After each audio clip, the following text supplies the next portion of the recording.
Good evening, and we begin with breaking news. A fight on the campus of Winston-Salem State University involving the Rams starting quarterback and players from the opposing team. This on the eve of the conference title game. Our sports director Kenny Beck is live at Bowman Gray Stadium in Winston-Salem with more on what he has learned. Kenny? Well, Cam Wanda, good evening to both of you. Sources confirmed to WXII that tomorrow afternoon's CIAA championship game between Winston-Salem State and Virginia State has been canceled, and that 2 players from Virginia State have been arrested. No official word this evening from Winston-Salem State or from the league, the CIAA, although we are told to expect a release, a statement of some sort, literally any minute.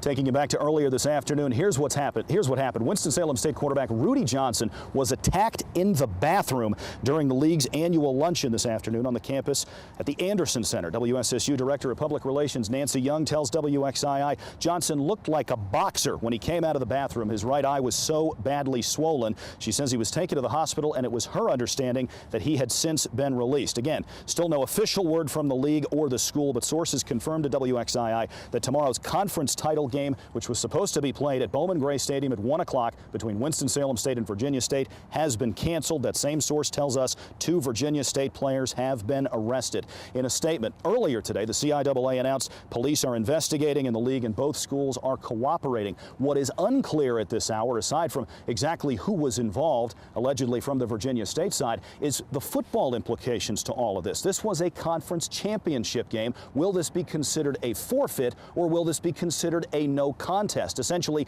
that a game was never played. There was a lot at stake aside from just the conference title. The Division II postseason, the national postseason, starts very soon. Virginia State needed to win this game to make the field of 24. Winston-Salem State needed to win this game to get a first-round bye. Answers to those questions remain unanswered. Perhaps we will learn more later tonight. Perhaps it will be sometime into next week before we get answers to that.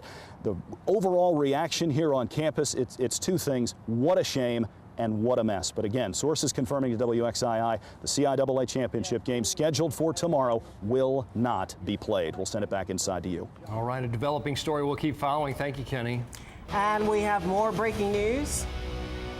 After 3 days of deliberations, Robert Dixon has been found guilty on all 3 murder counts. He's accused of hiring 2 men to kill his stepmother in 2007. The Alamance County jury returned the guilty verdict just moments ago. WXII 12 News was the only TV station in court as the verdict was read. Dixon now faces the death penalty, and we'll have much more with our David Janelle coming up on WXII 12 News. I was gathering mail one moment, and the next moment I was on the ground. That's how I remember it. For the first time, a Triad postal carrier is talking only to WXII 12 News about what happened the day she was hit by a car. And Renee Cameron is still on the mend from that hit and run more than 3 weeks ago. It happened on Halloween as the postal carrier was preparing to start her route near Montgomery Street and Holland Street in Winston-Salem. Margaret Johnson sat down with Cameron this afternoon. Margot is live in the newsroom with the story you'll only see tonight on WXII 12 News. Well, good evening to you. Tonight, she is upbeat. She holds no grudge against the hit-and-run driver and very thankful. It was a clean break right across the top of my tibia. Renee Cameron showing us the badly broken leg she suffered when a hit-and-run driver slammed her up against her mail truck and left her bleeding on the street. And the bone kind of stuck out of my leg right on this side. I have a plate, a steel plate, and 4 screws in it. The 36-year-old mail carrier was on the second leg of her 6-mile route here at Montgomery and Holland Streets when the accident happened. She says she never saw the car coming. I thought it was just another car going by. And the next thing I know, I was on the ground. She is in a wheelchair now, recovering from her injuries. She needs help getting around, even putting on her clothes. Doctors say she may be grounded at least 3 months. Still, she looks at the bright side. I could have been, ultimately killed. Some people get hit by cars and don't survive. I could have lost my leg.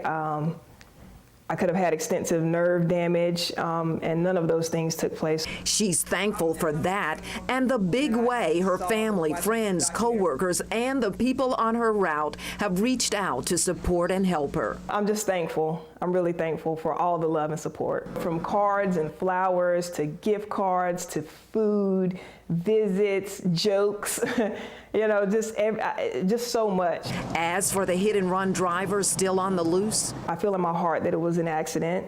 I don't feel that it was anything intentional. I hope that they come forward.